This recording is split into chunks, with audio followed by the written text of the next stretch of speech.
বাদ দাও এসব কথা। অনেকক্ষণ হলো এখানে দাঁড়িয়ে আছে, আর ওয়েদারটাও তেমন একটা ভালো না। এসো। চলো। আরে এটা কি পাকে বেঁধে দিয়ে গেল? সেটাই তো। আরে লিটু, তুমি এখানে? আর তোমার সাথে এই মেয়েটিকে?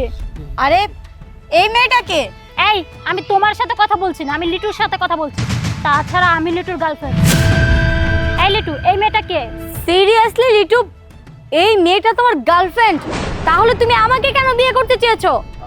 আরে কবিতা, এই মেয়েটা একদম মিথ্যা কথা বলছে। দেখো, এই মেয়েটাকে তো কোনোদিন আমি দেখিনি। এই মেয়ে, তোমার কিনা এত বড় সাহস? তুমি কিনা আমার হবু স্ত্রীর সামনে এসে বলছো তুমি আমার গার্লফ্রেন্ড? এই, তুমি এসব কেন বলছো? হ্যাঁ, মিথ্যা কথা কেন বলছো? বিশ্বাস করো কবিতা, আমি এই মেয়েটাকে চিনি না। উল্টাপাল্টা কথা বলছি মানে? তুমি এসব কি বলছো? তুমি আমাকে চিনছো না? লিটু কি বলছে এসব? আরে কবিতা, তুমি আমার কথাটা তো অন্তত বিশ্বাস করো। দেখো, আমি এই মেয়েটাকে একদমই চিনি না। এই মেয়েটার সাথে আগে আমার কোথাও আলাপও হয়েছে সেটা আমার মনে পড়ছে না। দেখো কবিতা, এই মেয়েটা পুরোপুরি মিথ্যা কথা বলছে। দেখো কবিতা, তুমি আমাকে ভুল বুঝো না, তো তুমি আমাকে ভুল বুঝো না কবিতা, প্লিজ। এই মেয়ে, এই তুমি এসব কি শুরু করেছো? হ্যাঁ, তুমি আমাদের এই সম্পর্কের মধ্যে বিঘ্ন ঘটানোর চেষ্টা করছো, তাই না? দেখো, আমি তোমাকে ভালো ভালো বলে দিচ্ছি, তুমি এখান থেকে চলে যাও। উল্টাপাল্টা কথা বলতে এসেছো, যা বলছি। কি? আমাকে চিনতে পারছো না? ও, বুঝতে পেরেছি। এখন তো সাথে সুন্দরী মেয়ে, আমাকে চিনবে কি করে? এখন তো আমাদের রিলেশন অনেক বছর হয়ে গেছে, এখন আর আমাকে ভালো লাগছে না। আমার সাথে ব্রেকআপ করতে চাও আর এই মেয়েটাকে বিয়ে করতে চাও, তাই না? আচ্ছা, তুমি যে বলছো তুমি ওর গার্লফ্রেন্ড, তোমার কাছে কোনো প্রমাণ আছে? ও, প্রমাণের কথা জিজ্ঞেস করছেন তাই না? এখনই দেখাচ্ছি।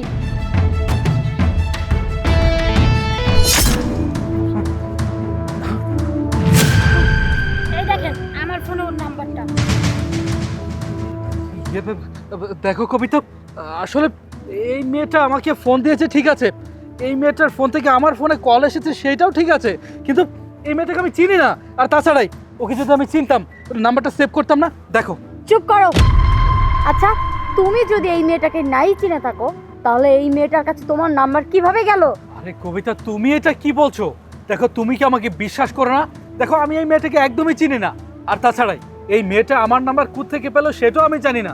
দেখো, আমার নাম্বারে ফোন দিয়েছে, ঠিক আছে, ফোনটা আমার কাছে এসেছে, সেটাও ঠিক আছে। কিন্তু দেখো, আমার যদি কেউ পরিচিত থাকতো তাহলে আমার নাম্বারটা সেভ করা থাকতো না। দেখো, সম্পূর্ণ আননোন নাম্বার, এটা কারোর নাম দিয়ে সেভ করে না। হয়েছে হয়েছে, বুঝতে পেরেছি। নতুন করে আর তোমার কোনো নাটক করতে হবে না। তুমি তোমার ফোন থেকে আমার নাম্বারটা পর্যন্ত ডিলিট করে ফেলেছো।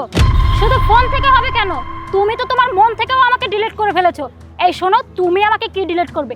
আজকের পর থেকে আমি তোমাকে ডিলিট করে দিলাম। আমাদের সম্পর্কটা এই পর্যন্তই শেষ। আমার সাথে তুমি আর কোনোদিন দেখা করার চেষ্টা করবে না। Good bye. এই শোনো, তোমাকে আমি একটা কথা বলে দিচ্ছি।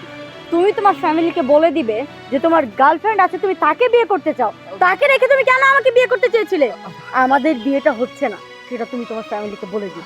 ভালো থেকো। আরে এই এই কবিতা, দেখো, আরে যেও না।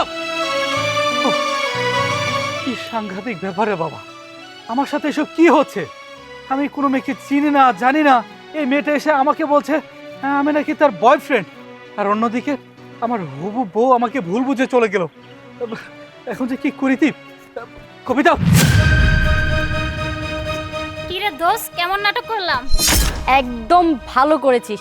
এত সুন্দর নাটক করবি সেটা আমি কখনো বুঝতেই পারিনি। আর ও তো বুঝতেই পারিনি যে এসব আমাদের প্ল্যান ছিল।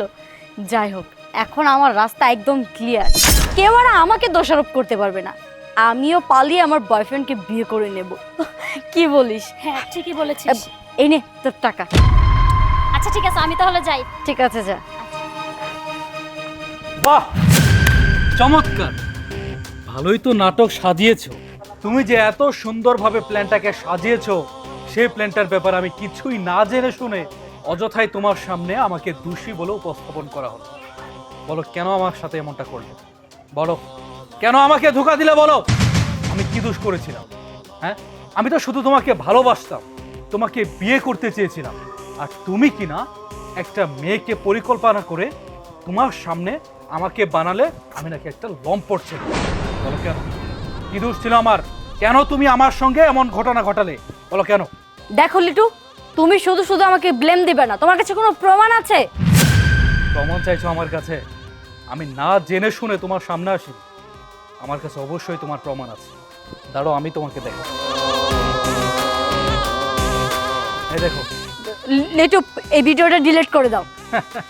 কি বললে তুমি? ভিডিও ডিলিট করতে হবে কেন? আমি ভিডিও ডিলিট করব না। এই ভিডিওটা তোমার বাবা মার কাছে আমি নিয়ে যাব। তাদেরকে আমার দেখানোর আছে যে তাদের মেয়ে কতটা খারাপ, অন্য একটা ছেলের সাথে রিলেশন করে যার সাথে বিয়ে হতে চলেছে তার সাথে কিভাবে ধোঁকামি করেছে। শোনো, আমাকে তুমি যদি সরাসরি বলতে যে তুমি আরেকটা ছেলেকে ভালোবাসো, আমি তোমার জীবন থেকে এমনি এমনি সরে যেতাম। তুমি তা করনি। তুমি কি করেছো? তুমি আমাকে ধোঁকা দিয়েছো। দেখো, আমি যা বলেছি তাই। এই ভিডিওটা আমি তোমার বাবা মার কাছে নিয়ে যাব এবং সেটা তোমার বাবা মাকে দেখাবো। দেখো লিটু, আমি যেটা করেছি আমাদের ভালোর জন্যই করেছি। যদি তোমার সাথে আমার বিয়ে হতো আমাদের 3টি জীবন নষ্ট হয়ে যেত। আমি অন্য কাউকে ভালোবাসি, ও আমাকে ভালোবাসে। আমি যদি তোমাকে বিয়ে করতাম তাহলে আমাদের 3 জনের জীবনই নষ্ট হতো। কখনোই না। আমি এই ভিডিও তোমার বাবা মাকে দেখাবো, তারপর তুমি যে কেমন সেটা প্রমাণ করাবো।